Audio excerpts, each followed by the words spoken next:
I'm on a quest to create an automatic farm for everything in Minecraft. Hello there, Ray here, and farming up ferns is not easy to do.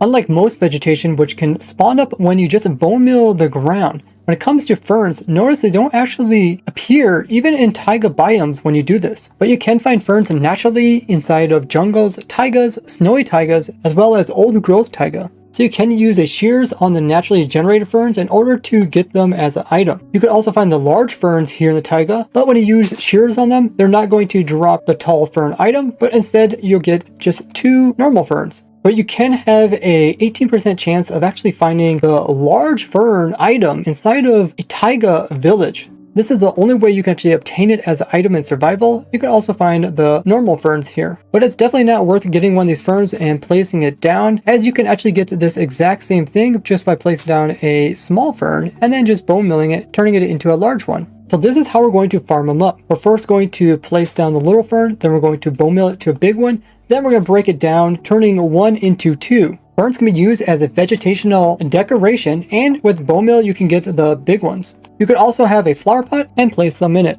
So to make our farm, we'll need to have the fern placed down. This can only be done on dirt-like blocks, and once we have a bone meal and we shear it, notice that the items do fall downwards, and we'll want to have them be collected automatically. So we're going to come in here with a chest, and we're going to try to pick up any items using this hopper. But there's a problem. You can see that any items that actually land on top of this dirt is not going to get picked up by the hopper. We can resolve this by placing down some farmland there by hoeing it. Now it's slightly shorter and I will pick up the items. But with the new 1.19 mud, it's actually much easier to do this. We don't have to worry about the farmland converting. Mud is actually considered a dirt-like block, and it is also short so that any items that land on top will get automatically picked up. This saves us from having to put a hopper minecart inside of the dirt. Now we are ready for the next part of the farm. We don't want to be manually bone milling this as a player. We want to do this with automation. That's where we're going to have a dispenser point into where the lower fern is going to be. Now if we come into this dispenser, place in some bone meal and actually power this, you can see it automatically turns it to a large one. But we don't want to be manually flicking this lever here. So let's go ahead and automate this part first. What we're going to do is have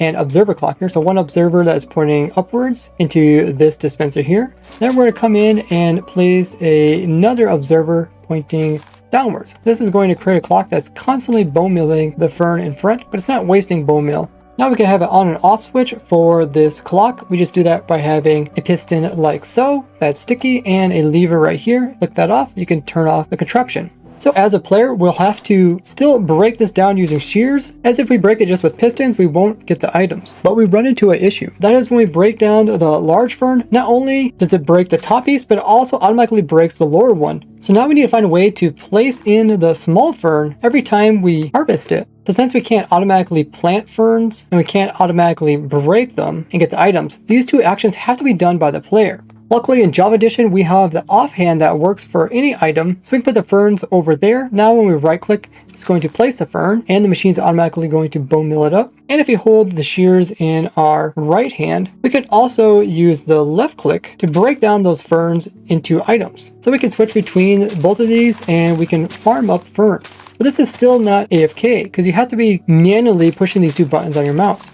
So let's use the trick I showed where you hold both right click and left click to both plant and harvest. So if we do this, you can see it first works, but then all of a sudden the player starts breaking the mud which is underneath. So we need to place the fern up against something that we won't break very fast. So if we place up against the dispenser, we're less likely to break it down. Now we can't click up against the dispenser because we'll just look inside of it. So let's go ahead and place a sturdy stone block over here. You can see that we end up slowly breaking the stone, but we will eventually break it. We need to make sure we don't accidentally destroy our farm. That's the reason why both the left click and right click work in the beginning, but then eventually it just ends up the right click kind of dominating, because as soon as you point at something, it either has to decide to use the right click button or the left click one. And every 4 game ticks, it will attempt to try one of them. So by looking away and then looking back at the block, we could then have the game choose a different mouse button, which will sometimes cause it to use the right mouse button once again. And this is the same trick I used in my seagrass farm. But how are we going to make the player move back and forth without actually being here? Because we're trying to make a AFK farm, and the last thing we want to do is actually move our cursor back and forth. We could just move this block out of the way, so every once in a while we pull the block out of the way using a piston, and then player would just be aiming out at nothing and then push it back in to have it switch up the mouse buttons. We could also do this with a trapdoor, or we could even have a piston that moves the player up and down so we're not constantly looking at this block. But each of those methods takes redstone.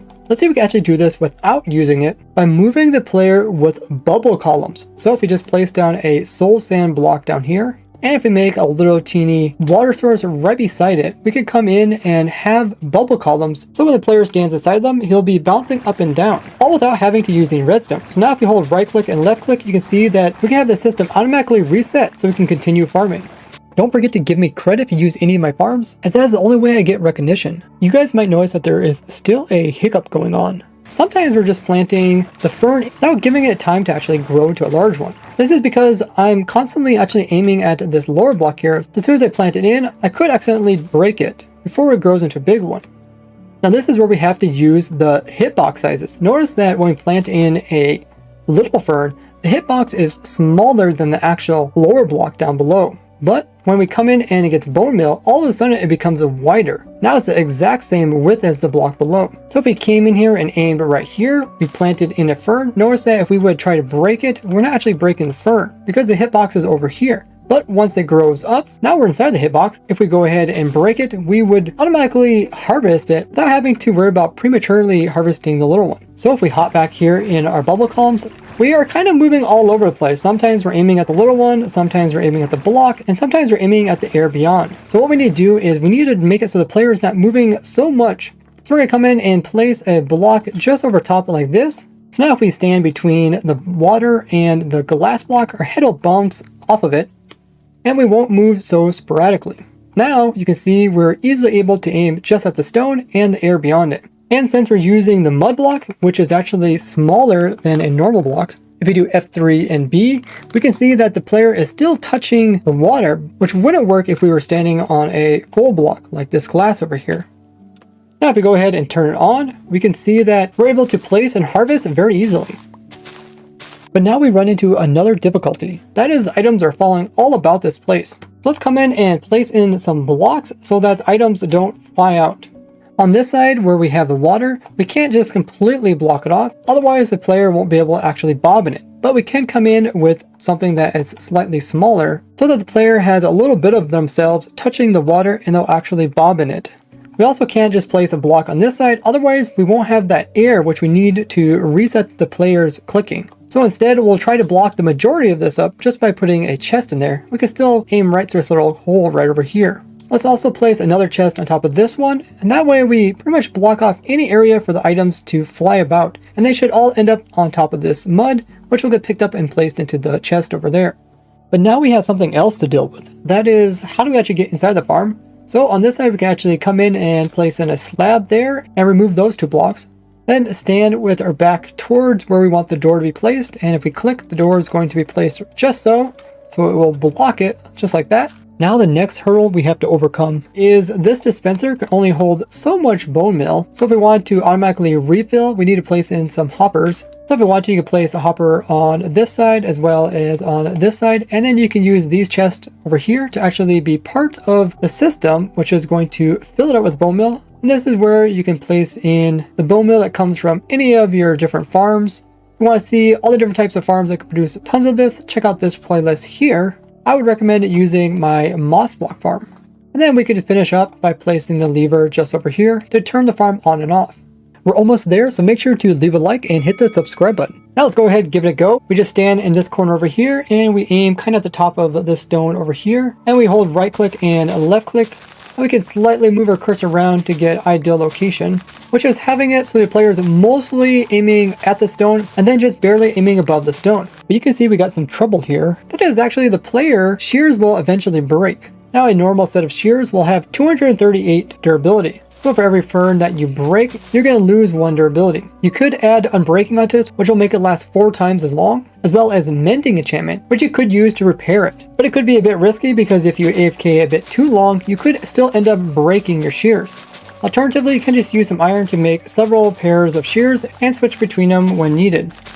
Now it's not easy to automatically give the player a new pair of shears because the ferns that the player collects will then just fill up the slot where the shears are supposed to go into. Now if you once do get the sweet spot for planting and breaking, you can get as much as 10,000 ferns per hour, which will also cost you 10,000 bone meal. Check out how I'm designing a farm for everything in this playlist here or in the document link below, or check out this one on all the ways to get tons of bone meal. And we're getting ever closer to 400,000 subscribers. And thanks to each of you who've hit the subscribe button, as I can see who is subscribed and who isn't in my comments. Thanks for leaving a like, and I'll see you guys in the next one. Bye bye!